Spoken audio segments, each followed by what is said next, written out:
My name's James Martin, and I formed the Martin School at Oxford, which is looking at the big problems and the big opportunities of the future and getting the most brilliant researchers to find solutions to those problems. And so I'm very interested in the future, its difficulties, its solutions, how you pull all of those together. And it's very clear to me that we're capable of creating a future which is enormously better than the present that we live in today. And what I'm doing is trying to make that happen as far as one person can. Humanity is drifting into a time where there's great insecurity because the population is growing too large, the consumption is growing too large. We talk about the footprint, meaning the resources that humanity consumes.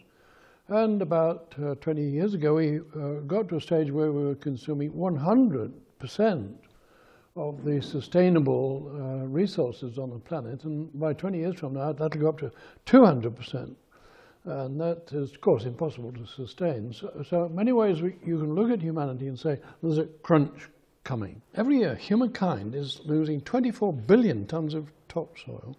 It creates 6 million acres of new desert. It creates 160 billion tons of aquifer water which we use up and are not replacing. It destroys vast numbers of fish in the oceans and loses 44 million acres of forest every year. And every year we're pumping 20 billion tons of carbon dioxide into the atmosphere. This is all destroying our environment. The planet is absolutely global, and the giant problems are global problems, which involve all the different countries, but we have no global government. And it probably is not a good idea to have a president of the planet because too much power causes people to go wrong, as we've seen in a lot of recent history. But we absolutely need global agreement about management of the issues which are going to destroy our planet. We've got to stop using coal because coal is doing unbelievable damage in many different ways. And if we did the right thing, in 20 years' time, the dominant energy would be solar energy. We can make solar cells much cheaper and mass produce them in vast quantities. And the second dominant energy, probably a little more than 20 years, maybe 30 years away, is fusion.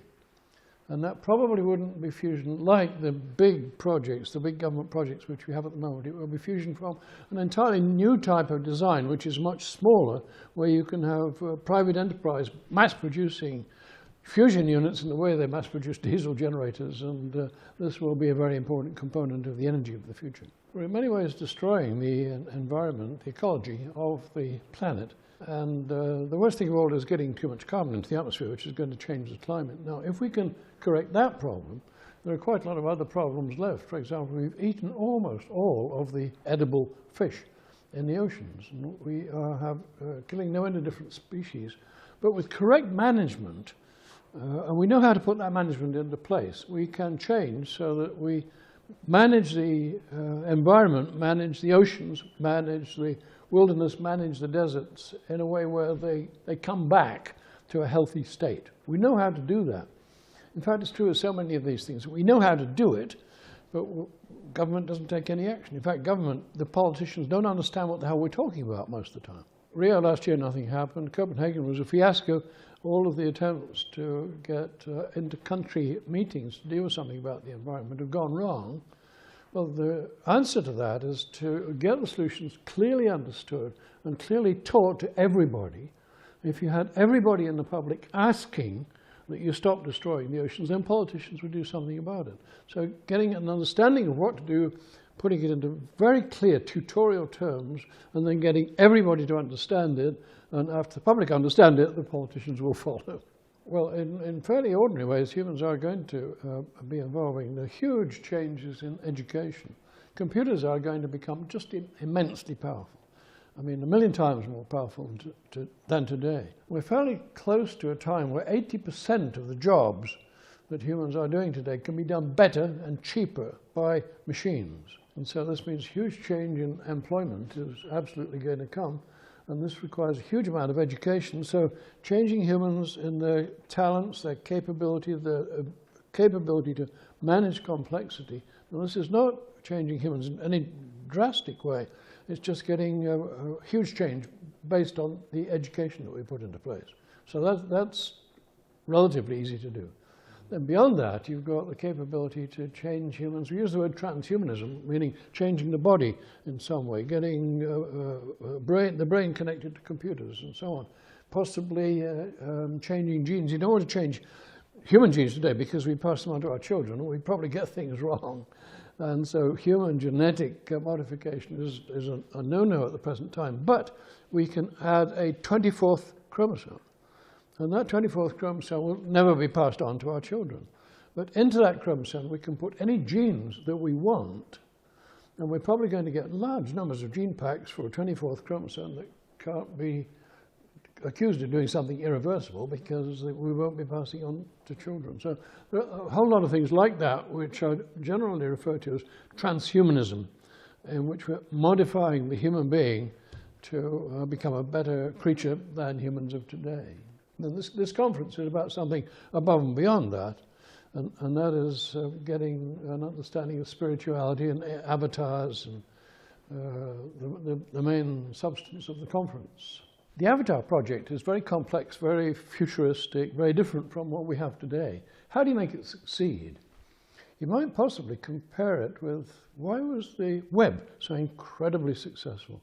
It started off with a few persons, it was really one person who invented the ideas of packet switching, and that was Len Kleinrock, and he hadn't any idea that it could possibly become big. And for a while it was just connecting computers in universities, and then it grew beyond that, and then it grew into the internet. There was a set of regulations passed where the public could use it. And then somebody, right out of the blue, created the software for the web, and once they did that, then the public in general could participate, and they could buy goods, and you got the whole capability of the web growing until it was self-growing. It was taking off of its own accord until it grew into the fabulous thing which the web is today, and it's only part of the way to its final destination as yet. Now, that process that we're describing there did not involve government, except in a few regulatory fashions. It involved very bright individuals who got dreams of the future and wanted to do things which could progress towards their dreams. Now, isn't that exactly the same as the Avatar project? The technological culture, technological capability is going to keep on accelerating, far beyond what the public understands. And so in order to get the public on board with these things, you've got to be asking the question, what will they gain from it? What will be the benefits from it? Why will people want it? And then try to focus on things which will be good for people. I think we know that in many ways we're on the wrong path today with the civilization that we have, and so major changes have got to be made, and we're going to have fabulous technology for creating those changes. It's very important to put together a vision of what the world will be like 30 years, 40 years, maybe towards the end of the century. Towards mid-century or the end of the century, will we create a new renaissance? I think the answer is yes. What will it look like? It won't look like anything like the Renaissance of Florence. So what will be the characteristics of a 21st century Renaissance which we are capable of bringing into existence? That's a very big question. This is going to be a very interesting Congress because we're really talking about something which is an extraordinary possible future. And so to get people to understand that, they're understanding something totally new, a new option, new possibility for humankind.